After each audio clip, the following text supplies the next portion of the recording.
আসসালামু আলাইকুম viewers. New text digital এর নতুন একটি ফ্রি কোর্সে পোর্টফোলিও ফ্রি ওয়েবসাইট ডেভেলপ কোর্সে আপনাদের স্বাগতম। তো এই কোর্সে আমরা শিখব কিভাবে ফ্রি পোর্টফোলিও ওয়েবসাইট তৈরি করা যায়। বিশেষ করে এই ফ্রি পোর্টফোলিও ওয়েবসাইটটি আমাদের প্রয়োজন যারা ফাইবার, আপওয়ার্ক বা ফ্রিল্যান্সারে কাজ করে। তাদের হচ্ছে ভাইয়ারের সাথে কন্ট্যাক্ট করতে গেলে অনেক সময় তারা পোর্টফোলিও দেখতে চায়।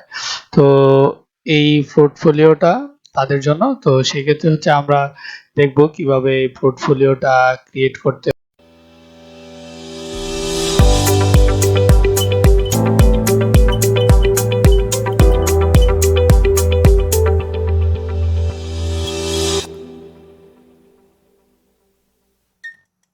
যেহেতু আমরা ফ্রি পোর্টফোলিও ওয়েবসাইট ক্রিয়েট করতে চাচ্ছি, তো সেজন্য আমাদের গুগলের একটা ফ্রি সাইট আছে যেটার মাধ্যমে হচ্ছে ফ্রিতে ওয়েবসাইট ডেভেলপ করা যায়। ওরা হচ্ছে ফ্রি ডোমেইন হোস্টিং দেয়।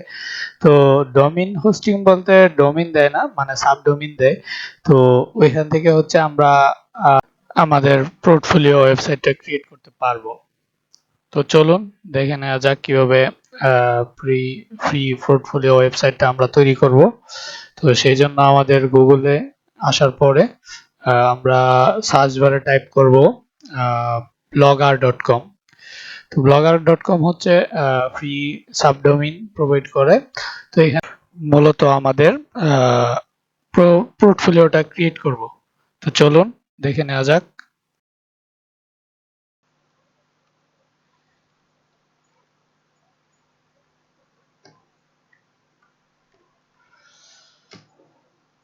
তো এই সাইটটাতে আসার পরে আমাদের এইখানে হচ্ছে ক্রিয়েট এ নিউ ব্লগ। এখানে দেখতে পাচ্ছেন যে ক্রিয়েট ইউর ব্লগ। এখানে হচ্ছে আমাদের ক্লিক করতে হবে। তো এটাতে ক্লিক করলে যাদের এখানে blogger.com-এ অ্যাকাউন্ট করা নেই তাদের হচ্ছে অ্যাকাউন্ট করে নিতে হবে অ্যান্ড দেন হচ্ছে ওয়েবসাইট তৈরি করতে হবে। তো সেক্ষেত্রে আমি যেহেতু নতুন থেকে শুরু করছি, তো আপনাদেরকে নতুন থেকেই দেখানোর চেষ্টা করব। তো প্রথমে অ্যাকাউন্ট ক্রিয়েট করতে হলে আমাদের এই জিমেল দিয়ে ক্রিয়েট করে নিতে হবে। কন্টিনিউ।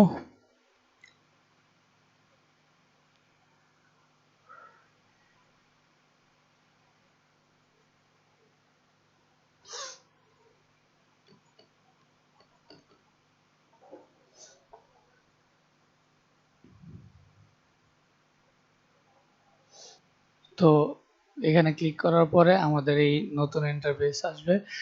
তো এখানে হচ্ছে আমরা যে নামে পোর্টফোলিও বা ওই blogger.com এর ওয়েবসাইটটা বানাতে চাচ্ছি, বিশেষ করে পোর্টফোলিও করতে গেলে নিজের নামই করতে হয়। তো সব ইনফরমেশন ওইখানে থাকে পোর্টফোলিওর জন্য। তো আমি এখানে একটা নাম দিচ্ছি। যেহেতু আমার চ্যানেলের নাম নিউ টেক্স ডিজিটাল, তো আমি এই নামেই একটা পোর্টফোলিও ওয়েবসাইট খুলি।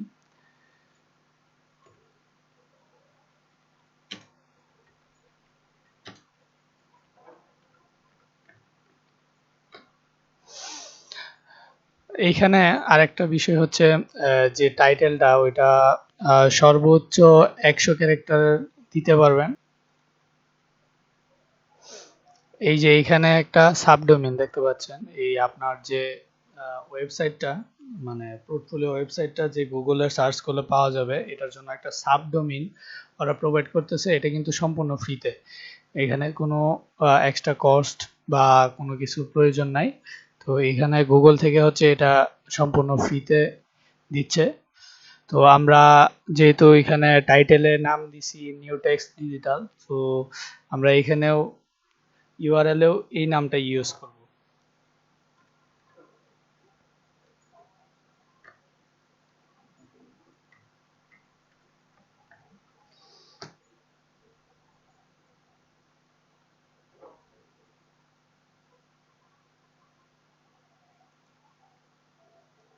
এখানে আরেকটা বিষয় হচ্ছে অনেক সময় দেখা যায় যে নামের ক্ষেত্রে ইউআরএলটা শো করে আপনার আসে না অনেক সময়। তো সেক্ষেত্রে হচ্ছে কিছু চিহ্ন ইউজ করলে ইউআরএলটা সঠিক হয়ে যায় আর কি। তো আমরা নেক্সটে ক্লিক করব।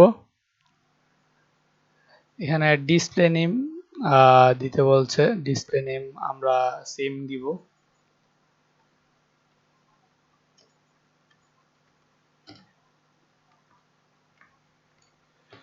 এখানে ডিসপ্লে নেম আপনি সর্বোচ্চ 200 ক্যারেক্টারে ইউজ করতে পারবেন। টাইটেলে সর্বোচ্চ 100 ক্যারেক্টার, ডিসপ্লে নেমে হচ্ছে সর্বোচ্চ 200 ক্যারেক্টার ইউজ করতে পারবেন। অনেক সময় দেখা যায় কেউ শর্ট ডেসক্রিপশন এখানে অ্যাড করতে পারেন। 200 ক্যারেক্টারের মধ্যে যদি কোনো ডেসক্রিপশন তৈরি করতে পারেন ওইটা এখানে অ্যাড করতে পারবেন। তো আমরা ফিনিশে ক্লিক করি।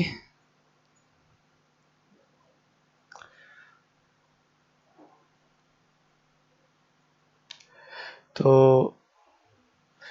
ফিনিশে ক্লিক করার পরে আমাদের এরকম একটা ইন্টারফেসে নিয়ে আসবে। তো এটা হচ্ছে মূলত আমাদের যে সাইটটা, এটা হচ্ছে এটা এটা হচ্ছে এডমিন প্যানেল বলতে পারেন, এডমিন প্যানেল বা যাই বলেন। এটা হচ্ছে মূলত এখান থেকে হচ্ছে আমাদের সাইটটাকে তৈরি করতে হবে। তো এখানে আছে, এই সাইটে দেখেন অপশন আছে new post, post, status, comments, earning page, layout, theme, settings, reading list. তো নিচে আছে ভিউ ব্লগস। ভিউ ব্লগস বলতে আমাদের যে ওয়েবসাইটে যে লুকআউটটা ওইটাই। তো আমরা ভিউ ব্লগে চাপ দিই। তো দেখি এখন আমাদের ওয়েবসাইটটা কোন লুকে আছে। এখানে ভিউ ব্লগে চাপ দেওয়ার পরে দেখতে পাচ্ছেন যে আমাদের ওয়েবসাইটটা একদম ফাঁকা। এখানে কোনো ইনফরমেশন বা কোনো কিছুই নাই, জাস্ট শুধু আমাদের নামটা শো করতেছে, নিউ টেক্সট ডিজিটাল, দেয়ার নাথিং হেয়ার। তার মানে এখানে কিছুই নেই। তো এই জন্য হচ্ছে আমাদের এখানে অ্যাড করতে হবে। তো এখানে যদি অ্যাড করতে চাই তাহলে আমাদের আবার আগের পেজে যেতে হবে, অ্যাডমিন প্যানেলে। তো এইখানে আমরা যদি আমাদের ওয়েবসাইটে অ্যাড করতে চাই তাহলে আমাদের একটা ফ্রি HTML ফাইল ডাউনলোড করতে হবে। ফ্রি HTML ফাইল ডাউনলোড করতে হবে, যেটার মাধ্যমে হচ্ছে আমরা আমাদের পোর্টফোলিও ওয়েবসাইটটাকে মানে এডিট করতে পারবো, একটা অন্য লুক দিতে পারবো। তো সেই জন্য আমাদের যেতে হবে, নিউ ট্যাব নেই। তো এখানে আমরা টাইপ করব স্ট্রম ব্লগার। তো আমার এখানে টাইপ করাই আছে। তো স্ট্রম ব্লগারে ক্লিক করলে এরকম একটা ফার্স্টে সর্বপ্রথম স্ট্রম ব্লগারের একটা টেমপ্লেট আসবে। তো এই টেমপ্লেটটাতে ক্লিক করার পরে এই যে দেখতে পাচ্ছেন এরকম একটা ইন্টারফেস শো করবে।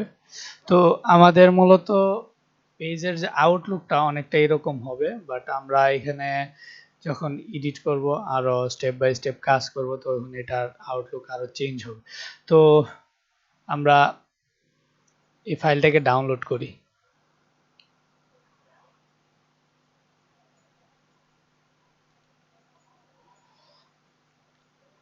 এটা মেবি 3 MB একটা ফাইল। তো আমার ডাউনলোড হয়ে গেছে।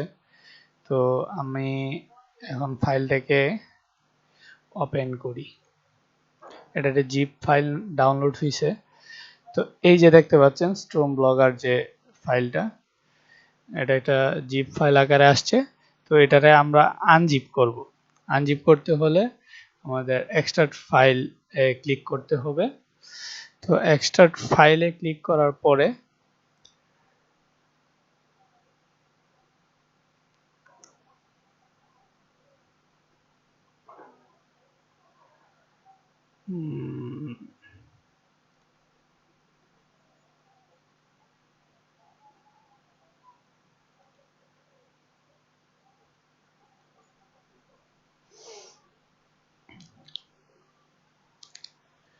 এক্সট্রাক্ট ফাইলে ক্লিক করার পরে হচ্ছে আমাদের ফাইলটা এক্সট্রাক্ট হয়ে গেছে। এক্সট্রাক্ট হওয়ার পরে এরকম একটা ফাইল আকারে থাকবে। এই ফাইল আকারে থাকলে এই ফাইলটাকে আমরা ওপেন করব। ওপেন করার পরে এই যে এখানে দেখতে পাচ্ছেন স্ট্রম ব্লগার টেমপ্লেটস নামে একটা এইদিকে একটা আইকন শো করতেছে, মাইক্রোসফটের একটা আইকন শো করতেছে। তো আমরা এটাকে যদি ওপেন করি, আমরা এটাকে নোটপ্যাডে ওপেন করব। নোটপ্যাডে ওপেন করার পরে এরকম HTML বা কোডিং শো করবে। তো আমরা এটা শো করার পরে আমরা চলে যাই আবার আমাদের ওয়েবসাইটের যে অ্যাডমিন প্যানেল আছে ওইখানে। তো এখানে হচ্ছে আমরা কিভাবে এটা মূলত এডিট করব। এই যে HTML ফাইলটা যে ডাউনলোড করলাম এটারই বা কি দরকার। তো এটার জন্য আমরা যদি HTML ফাইলটাকে যদি আমরা এখানে আনতে চাই, তো আমাদের এই যে থিমে ক্লিক করতে হবে। এই থিমে ক্লিক করার পরে এই যে কাস্টমাইজ থিম আছে, এখানে অনেক থিম আছে, বাট ওইগুলো হচ্ছে ব্লগারের টেমপ্লেট। মানে এটা যেহেতু গুগলের একটা ব্লগার সাইট, তো এগুলা ওদের ফ্রি একটা টেমপ্লেট ওরা দিয়ে রাখছে। তো আমরা এখানে কাস্টমাইজে আমরা এই অ্যারো বাটনটাতে ক্লিক করব। ক্লিক করার পরে এই যে এডিট HTML ফাইল দেখতে পাচ্ছি, এডিট HTML ফাইলটাতে ক্লিক করব। এখানে ক্লিক করার পরে দেখতে পাচ্ছেন যে আমাদের যে ওয়েবসাইটটা, মানে এই যে আউটলুকটা, এই আউটলুকটার একটা কোডিং কিন্তু এখানে দেওয়া আছে। তো এই কোডিংটাই মূলত আউটলুকটাই মূলত চেঞ্জ করার জন্য আমাদের এই কোডিংটা পরিবর্তন করতে হবে। আর এই কোডিংটা পরিবর্তন করার জন্য আমরা এই যে একটু আগে যে টেমপ্লেটটা ডাউনলোড করলাম ওই টেমপ্লেটটা নোটপ্যাড থেকে আমরা কপি করে নিব। Ctrl+A চাপ দিয়ে সবগুলা একসাথে কপি হয়ে যাবে। Ctrl+C দিয়ে আমরা কপি করে নিব। কপি করেন এখানে ক্লিক করার পরে Ctrl+A দিয়ে আবার এইখানে সবগুলো সিলেক্ট করে ব্যাকস্পেস ক্লিক করে রিমুভ করে Ctrl+V দিয়ে আমরা এটা পেস্ট করব। পেস্ট করার পরে দেখেন আমাদের যে ইয়াটা আছে, ওই আমরা যেটা কপি করে নিয়ে আসছি এটা কিন্তু সম্পূর্ণভাবে এখানে মানে সাবমিট হয়ে গেছে। তো সাবমিট হওয়ার পরে আমরা একটু ওভারভিউ, এই যে প্রিভিউ থিম, এখানে একটু ক্লিক করে দেখি আমাদের ওয়েবসাইটটা কোন লুকে আছে। এখানে ক্লিক করার পরে আমরা দেখতে পারবো এখানে দেখেন ডেস্কটপ, ট্যাবলেট, ফোন, বিভিন্ন অপশন দেওয়া আছে। আমরা ডেস্কটপে ক্লিক করি। ডেস্কটপে ক্লিক করার পরে দেখেন এই যে আমাদের ওয়েবসাইটের আউটলুকটা এরকম হবে। তো এখান থেকে হচ্ছে আমরা এদিকে ব্যাকে এসে আমরা এটাকে সেভ দিব, কারণ সেভ না দিলে দেখা যায় যে আবার সেই আগেরটাই থেকে যায়। তো আমরা এটা সেভ দিব। সেভ দেওয়ার পরে প্রসেসিং হচ্ছে। তো প্রসেসিং আপডেট সাকসেসফুল। এখন হচ্ছে আমরা আবার একটু এই ওভারভিউতে যাই। এখন এইখানে দেখেন কিন্তু আগেরটাই রয়ে গেছে। তো সেই জন্য হচ্ছে আমরা একটু পেজটাকে রিলোড দিব। রিলোড দেওয়ার পরে দেখেন এই যে আমরা আগে যে ওভারভিউতে গিয়ে ক্লিক করছিলাম, এখন দেখেন সেম। যাই হোক, আমাদের ওয়েবসাইটটা তৈরি হয়ে গেল। তো ওয়েবসাইটটা এখন তৈরি হওয়ার পরে আমরা স্টেপ বাই স্টেপ কাজ করব। তো আজকে এই পর্যন্তই, আপাতত আমরা এই পর্যন্তই ওয়েবসাইটটা তৈরি করলাম। তো নেক্সট হচ্ছে আমরা স্টেপ বাই স্টেপ এগুলা চেঞ্জ করব। এই যে জন স্মিথ, তারপরে যে ওভারভিউ অ্যাবাউট আছে ওইগুলো আমরা স্টেপ বাই স্টেপ চেঞ্জ করব। তো নেক্সট ভিডিওতে আমরা দেখব কিভাবে চেঞ্জ করতে হয়। সো সবাইকে ধন্যবাদ। আসসালামু আলাইকুম।